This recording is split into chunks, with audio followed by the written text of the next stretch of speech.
Hi guys, Melissa here from CloudMom. I'm getting up my second video of the summer. As I've been saying on the site, it's been just such a busy time for us, especially the month of May with 5 kids was just incredibly busy with all the end of the year stuff, recitals, concerts, graduations. I just really fell behind for the first time since I've launched the site and fell behind my weekly video schedule, which I feel really bad about. But anyway, right now I'm uploading a video about our trip over here on the plane, which was the easiest one we've had thus far. And I just wanted to start out the sort of summer videos. And I'm going to be doing some also where I answer questions from viewers about baby stuff and kid stuff. But I just wanted to quickly talk to you guys a little bit about battling jet lag, because this is really, really tricky. And I think that the trick is to try to start off right, and it's never going to be a very easy couple of first few days if you're traveling abroad to a place with a different time zone. But I wanted to sort of describe what has worked for us and what has not worked for us. Okay, so we flew from New York to Spain.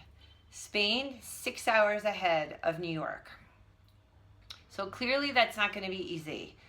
Number one tip I have is when you get on your plane or whatever, try to take, if you're flying to Europe, try to take a night flight and try to get those kids to sleep as many hours as you can. It's not easy because the seats are often very, very small and there's a lot of lights on the plane and they wake everybody up early for breakfast. So it's really not easy on a flight to Europe to get a normal night's sleep, but you can try to squeeze in 4 or 5 hours. So I let my kids watch one movie. I actually fed them before. They weren't so interested in the plane food anyway. I'd gotten a kids meal. The only thing they ate was the Oreos or the Kit Kat, although you should try to limit the sugar. But try to, get on the plane, look, figure the whole thing out, give them a little time to mellow out. Try to bring sleep masks and see if they'll put those on, and try to put them down for bed. Try to get them comfortable with, a pillow or whatever it's going to be, so that they can get to sleep, because most of the adults on the plane are eating dinner, watching a movie, and they didn't turn the lights off for a good 3+ hours, which was not ideal for my kids at least. So anyway, number one, try to get them to sleep as early as possible. Try to make them comfortable during the night. A few extra pillows, blankets, that never hurt. I actually had one kid lying on the back of the other kid. The ones against the window had the wall to lean against, so that was helpful. Okay, when we arrived before, if we've gone to Europe, we had a 2-hour car ride in the morning. We were going somewhere else. I always let the kids sort of nod off during that because it was unavoidable. It's still the morning. But with this trip, our apartment is 25 minutes away from the airport.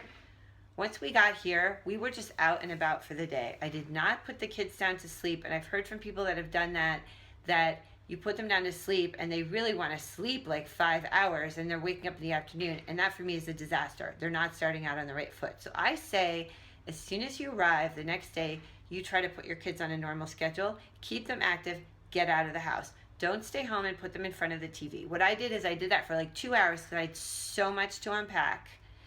But then I made sure they didn't nod off. We went to this place nearby where they're playing tennis, swimming, and I just tried to keep them active all day. We had lunch there, we swam, didn't come home till 5 o'clock, gave everybody a bath, gave everybody dinner, and I tried to get everybody in bed by 8 o'clock.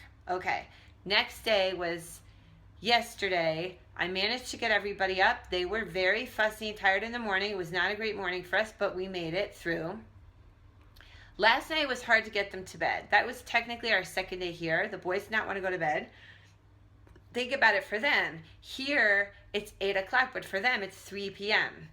So that's tricky. But I did get everybody to sleep by 9 o'clock. And then today we were up by 8 o'clock, and it was hard to get them up again. So that's my next tip. As soon as you can, you're just trying to stick to a regular schedule. No sleeping in until, 12 p.m. unless your schedule is so flexible that it doesn't matter if you can do that. And don't keep them up, until 12, midnight either, because they're not going to be able to get up. Try to get them onto as good a normal schedule as you can.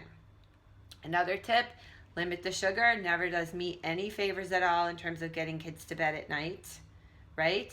And then another thing that is sort of probably getting too personal, but I will tell you guys honestly. So I arrived by myself. I don't have any help lined up yet.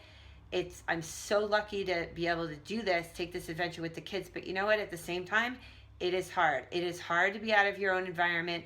All these things happen. You feel sort of unaccustomed to things. You know, we didn't have any food in the fridge. Actually, the fridge for the place we rented then completely broke.